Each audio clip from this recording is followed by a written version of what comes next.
Hello friend, સ્વાગત છે તમારું મારી ગુજરાતી રસોઈ ટિપ્સ ચેનલમાં। આજે આપણે બનાવીશું ગૌરી વ્રત કે જયા પાર્વતી વ્રતની અંદર ખાઈ શકાય તેવા ફરાળી ખારી ભાજીના ભજીયા અને કઢી। તો ચલો આપણે બનાવવાનું શરૂ કરીએ। તો સૌથી પહેલા આપણે ખારી ભાજીના ભજીયા બનાવીશું। તો ખારી ભાજીના ભજીયા બનાવવા માટે મેં અહીંયા 100 ગ્રામ જેટલી ખારી ભાજી લીધી છે। તો તમારે આ રીતના તમારે ખારી ભાજીના જે પાંદડા આવે છે એ જ અલગ કરીને લેવાના છે। તો સૌથી પહેલા આપણે ખારી ભાજીને 2 થી 3 પાણીએ ધોઈ લઈશું। તો દરિયાની ભાજીની અંદર માટીનો ભાગ વધારે આવતો હોય છે, એટલે ભાજીને આપણે અહીંયા 2 થી 3 પાણીએ ધોઈને જ ઉપયોગ કરવાનો છે। તો એક બાઉલની અંદર ભાજી લઈ લીધા પછી આપણે પાણી ઉમેરીને એકદમ સરસ રીતે ભાજીને ધોઈ લઈશું। આ રીતે ભાજીને 2 થી 3 વાર ધોવાથી ભાજીની અંદર રહેલી માટીવાળો ભાગ બધો સરસ રીતે નીકળી જાય છે। તો ભાજીને આપણે અહીંયા 2 થી 3 પાણીએ ધોઈ લીધી છે। તો હવે આપણે તેની અંદર 1 વાટકી ઘઉંનો લોટ ઉમેરીશું। તો અહીંયા આપણે જે રેગ્યુલર ઘઉંનો લોટ વાપરતા હોય તે ઘઉંનો લોટ લીધો છે। જો તમે અહીંયા કકરો લોટ લેવા માંગતા હોય ઘઉંનો, તો તમે કકરો ઘઉંનો લોટ પણ લઈ શકો છો। તો અહીંયા ભાજીનું પ્રમાણ વધારે રાખશો તો તમારા ભજીયા એકદમ સરસ બનશે। તો ઘઉંનો લોટ ઉમેરી લીધા પછી હવે આપણે તેની અંદર અડધી ચમચી જેટલો કાળા મરીનો પાવડર ઉમેરીશું। તમે અહીંયા કાળા મરીનો ભૂકો પણ લઈ શકો છો। સાથે 2 ચમચી જેટલું ઘરનું મોળું દહીં લઈશું। તો મોળું દહીં ઉમેરી લીધા પછી બધું સરસ મિક્સ કરી લઈશું।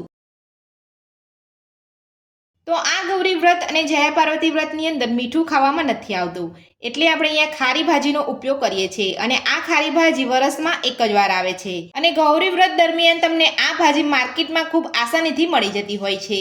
તો બધું જ આપણે અહીંયા સરસ મિક્સ કરી લીધું છે। તો હવે આપણે તેની અંદર થોડું થોડું પાણી ઉમેરતા જઈ અને ખીરું બનાવી લઈશું। તો આપણે અહીંયા સામટું પાણી નથી ઉમેરવાનું, અહીંયા થોડું થોડું પાણી ઉમેરતા જઈ અને પછી જ ખીરું બનાવવાનું છે। સામટું પાણી ઉમેરી દઈશું તો ઘઉંના લોટની અંદર ગાંઠા જલ્દી પડી જશે। તો મારી આ રીતે ઘરે ભજીયા બનાવવાનું એકવાર જરૂરથી ટ્રાય કરજો। તો તમે જોઈ શકો છો આપણા ભજીયાના ખીરાની અંદર સહેજ પણ અહીંયા ગાંઠા નથી દેખાઈ રહ્યા, એટલે તમારે આ રીતે થોડું થોડું પાણી ઉમેરતા જઈને જ ખીરું બનાવવાનું છે। તો હવે આપણે અહીંયા થોડું બીજું પાણી ઉમેરીશું। તો થોડું થોડું પાણી ઉમેરતા જઈએ અને આપણે અહીંયા ભજીયાનું ખીરું બનાવી લીધું છે। તો તમારે આ રીતનું ખીરું બનાવવાનું છે, વધારે પડતું તમારે અહીંયા પતલું ખીરું નથી રાખવાનું। તો હવે આપણે ખીરાને ઢાંકીને 5 મિનિટ માટે રહેવા દઈશું, અને હવે આપણે વ્રતમાં ખવાતી કઢી બનાવીશું। તો વ્રતમાં ખવાતી ફરાળી કઢી બનાવવા માટે સૌથી પહેલા આપણે એક બાઉલની અંદર 1 નાની વાટકી જેટલું દહીં ઉમેરીશું। સાથે જ 2 થી 3 ચમચી જેટલો ઘઉંનો લોટ ઉમેરીશું। ઘઉંનો લોટ ઉમેરીને થોડું પાણી ઉમેરીશું। 2 ચપટી જેટલો કાળા મરીનો પાવડર ઉમેરીશું। બધું સરસ મિક્સ કરી લઈશું। તો તમારે અહીંયા પણ સામટું પાણી નથી ઉમેરવાનું, આ રીતે પહેલા થોડુંક જ પાણી ઉમેરવાનું છે અને બધું સરસ મિક્સ કરી લેવાનું છે। ત્યારબાદ જ તમારે અહીંયા બીજું પાણી એડ કરવાનું છે। તો આપણે અહીંયા બધું સરસ મિક્સ કરી લીધું છે। તો હવે આપણે તેની અંદર પાણી ઉમેરીશું। તો જેટલી તમારે અહીંયા કઢી બનાવવાની હોય એટલું પાણી તમારે અહીંયા ઉમેરવાનું છે। તો મેં અહીંયા અડધા ગ્લાસ જેટલા પાણીનો ઉપયોગ કરી રહી છું।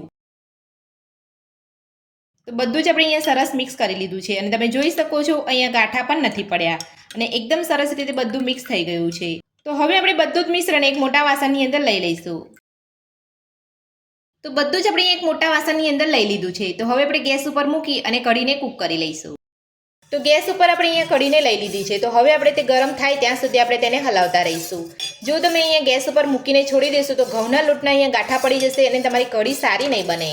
તો કઢી આપણે અહીંયા ગરમ થાય તે પહેલા આપણે 1 ચમચી ખાંડ ઉમેરીશું। તમે ખાંડ ઉમેરવા ના માંગતા હોય તો સ્કીપ પણ કરી શકો છો। તો આ કઢીની અંદર તમે ખાંડ ઉમેરશો તો તમારી કઢી ખાટી મીઠી બનીને તૈયાર થશે। તો કઢી આપણી અહીંયા ગરમ થાય ત્યાં સુધી આપણે કઢીને હલાવીશું। તો કઢી આપણી અહીંયા સરસ ગરમ થઈ ગઈ છે। તો હવે આપણે તેને થોડી થવા દઈશું, અને એક બાજુ આપણે કઢીનો વઘાર તૈયાર કરીશું। તો કઢીનો વઘાર તૈયાર કરવા માટે ગેસ ઉપર મેં અહીંયા એક વઘાર્યું રાખ્યું છે। તો વઘારિયાની અંદર આપણે 1 ચમચી જેટલું ઘી ઉમેરીશું। તમે અહીંયા ઘીની જગ્યા પર તેલનો ઉપયોગ પણ કરી શકો છો।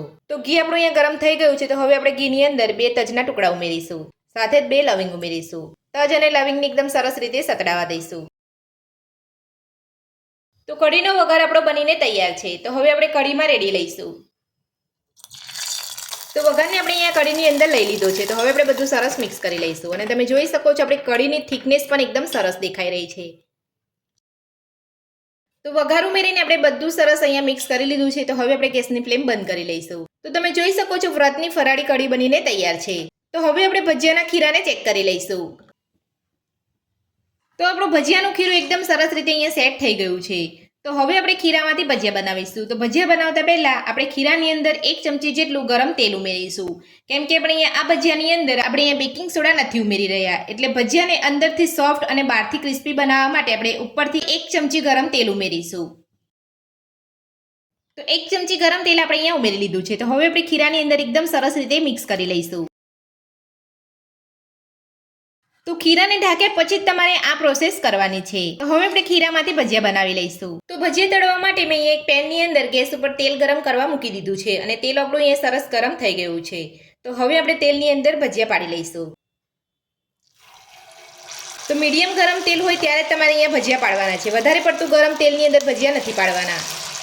તો આ રીતે તમારે ખીરું લેવાનું છે.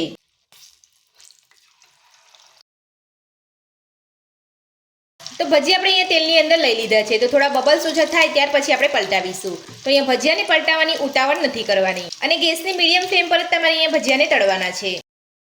તો બબલ્સ ઓછા થઈ ગયા છે. તો હવે આપણે ભજીયાને પલટાવી લઈશું. તો તમે જોઈ શકો છો ભજીયાનો કલર એકદમ સરસ આવ્યો છે. તો ભજીયા તમારા અહીંયા ચોંટી ગયા હોય તો અહીંયા તમારે થોડા અલગ કરી લેવાના છે. તો ભજીયાને આપણે અહીંયા પલટાવી લીધા છે. તો હવે આપણે ભજીયાને તળાવવા દઈશું. તો ભજીયા આપણે અહીંયા એકદમ સરસ રીતે તળાઈ ગયા છે. તો આ રીતે બંને બાજુ પલટાવતા જઈને ભજીયાને તમારે તળી લેવાના છે. તો ભજીયાનો કલર પણ એકદમ સરસ આવ્યો છે.